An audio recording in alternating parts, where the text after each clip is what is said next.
আসসালামু আলাইকুম। আজকে আমি খুবই ইজিভাবে এই বিউটিফুল ফ্রক ডিজাইনটা শেয়ার করব। আপনারা অবশ্যই স্কিপ না করে ফুল ভিডিও মনোযোগ সহকারে দেখতে থাকবেন, তাহলে আপনারাও আপনাদের বাবুর জন্য এই ডিজাইনটা তৈরি করে নিতে পারবেন। এ পর্যায়ে আপনাদের কাছে আমার ছোট্ট একটা রিকোয়েস্ট, আপনারা যারা আমার চ্যানেলে একেবারে নতুন তারা অবশ্যই এই ধরনের ভিডিও পেতে আমার চ্যানেলটা সাবস্ক্রাইব করে রাখবেন। তাহলে আর দেরি না করে চলুন আমি দেখিয়ে দিই কীভাবে ফ্রকটি তৈরি করব।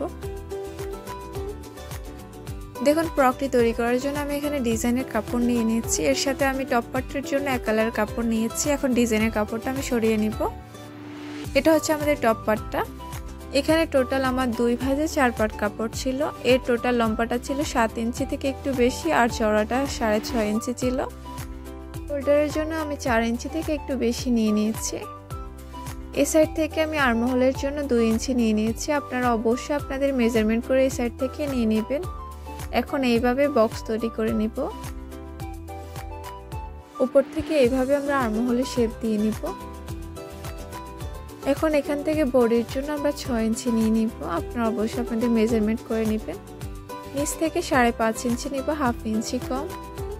এই সাইড থেকে এক্সট্রা সেলাইয়ের জন্য 1/2 ইঞ্চি নিয়ে নেবেন। এখন মার্জিন অনুসারে এইভাবে দাগটাকে মিলিয়ে নেবেন। এখন আমরা সম্পূর্ণ কাপড়টা সাইড থেকে মার্জিন অনুসারে কাটিং করে নেব। আমি ভেরি সুন আমার চ্যানেলে আরও কিছু নতুন ডিজাইন অ্যাড করব। অবশ্যই সেগুলো পেতে হলে আমার চ্যানেলটা সাবস্ক্রাইব করে রাখতে হবে, তাহলে আমি যখনই ভিডিওটা আপলোড দেব তার সঙ্গে সঙ্গে পেয়ে যাবেন। দেখুন, আমার কাটিং করা হয়ে গেছে। এখন আমি সম্পূর্ণ কাপড়টাকে এইভাবে মেলে নিব। সাইড থেকে ডিজাইন করার জন্য আমি কাপড় নিয়ে নিয়েছি। এখন আমি কাপড়ের মেজারমেন্টটা দেখিয়ে দিব। কাপড়টা টোটাল চওড়াটা ছিল 5 ইঞ্চি, আর 2 ভাঁজে কাপড়টা লম্বা ছিল 21 ইঞ্চি।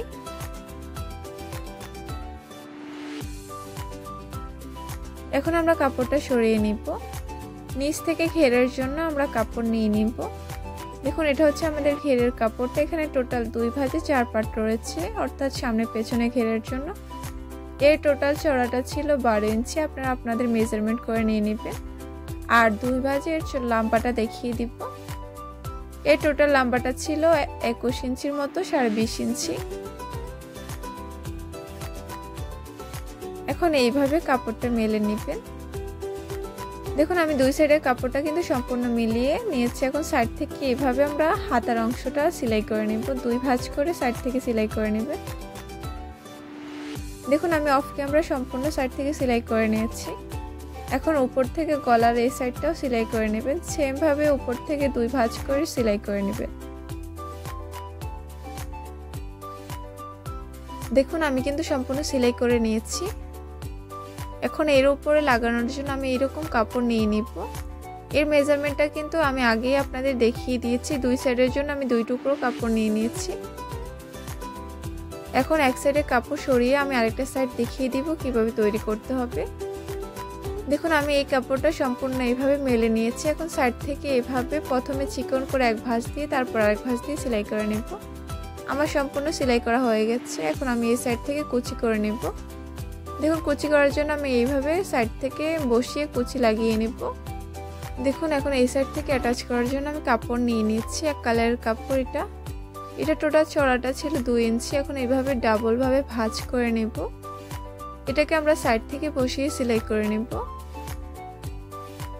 দেখুন, আমার কিন্তু সম্পূর্ণ এই সাইড থেকে সেলাই করা হয়ে গেছে। আমি সোজা সাইডে নিয়ে এসেছি। সেম ভাবে আরেকটা সাইডের জন্য আমি কাপড়টাকে এইভাবে কুচি করে তৈরি করে নিয়েছি। এখন আমি টপ পার্টের সাথে কুচিগুলো অ্যাটাচ করব। অ্যাটাচ করার জন্য আমরা প্রথমে সাইড থেকে শোল্ডারের মাপ নিয়ে নেব। শোল্ডারের জন্য আমরা সাইড থেকে 2 ইঞ্চি নিয়ে নিচ্ছি। যেহেতু আমরা 1 থেকে 2 বছরের বেবির জন্য তৈরি করতেছি, সেহেতু আমরা এই মাপে নিয়ে নেব। আপনারা অবশ্যই মেজারমেন্ট করে নিয়ে নেবেন। এখন মার্জিন অনুসারে ফিতাটাকে এইভাবে সোজা করে বসিয়ে আমরা সাইড থেকে মার্জিন দিয়ে নেব। সেম ভাবে সম্পূর্ণ সাইড থেকে আপনারা কিন্তু এইভাবে ফিতাটা বসিয়ে মার্জিন দিয়ে নেবেন।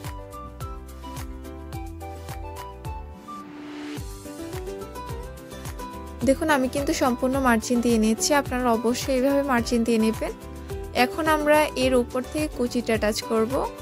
এইভাবে মার্জিনের উপর থেকে আমরা সাইড থেকে কুচিটা লাগিয়ে নেব। অবশ্যই মেজারমেন্ট করে এই সাইড থেকে কুচিটা রেডি করে নেবে। দেখুন আমি দুই সাইড থেকে এভাবে মার্জিন অনুসারে বসিয়ে সাইড থেকে আমরা সেলাই করে নেব।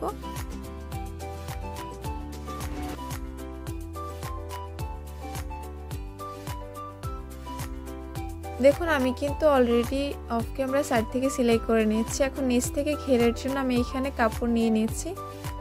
এইভাবে আমরা টপ পার্টটা সোজা করে রেখেছি, ঘেরের অংশটাকে উল্টো করে রেখে সাইড থেকে সেলাই করে নেব। সেম ভাবে অপোজিট সাইডেও আমরা এইভাবে কাপড়টাকে বসিয়ে সাইড থেকে কুচি করে নেব। দেখুন আমি কিন্তু সম্পূর্ণ সাইড থেকে কুচি লাগিয়ে নিয়েছি। আমার কিন্তু জামাটা প্রায় তৈরি হয়ে গেছে। এর উপর থেকে কিন্তু আমি অনেক সুন্দর করে দুইটা বো তৈরি করে নিয়েছি। এগুলো এই সাইড থেকে আমরা লাগিয়ে নিব। এখন আমরা জামাটাকে উল্টো সাইডে নিয়ে যাব। উল্টো সাইডে নিয়ে আমরা ফিটিং সেলাই দিয়ে নিব। এই পর্যায়ে ভিডিওটা যদি একটু হলেও ভালো লেগে থাকে তাহলে অবশ্যই একটা লাইক দিবেন। আর এই ধরনের ভিডিও পেতে অবশ্যই আমার চ্যানেলটা সাবস্ক্রাইব করে পাশে থাকা বেল আইকনে অল ক্লিক করে দিবেন, যাতে করে আমি যখনই কোনো ভিডিও আপলোড দিই তার সঙ্গে সঙ্গে পেয়ে যান। ভালো থাকবেন সবাই, আল্লাহ হাফেজ।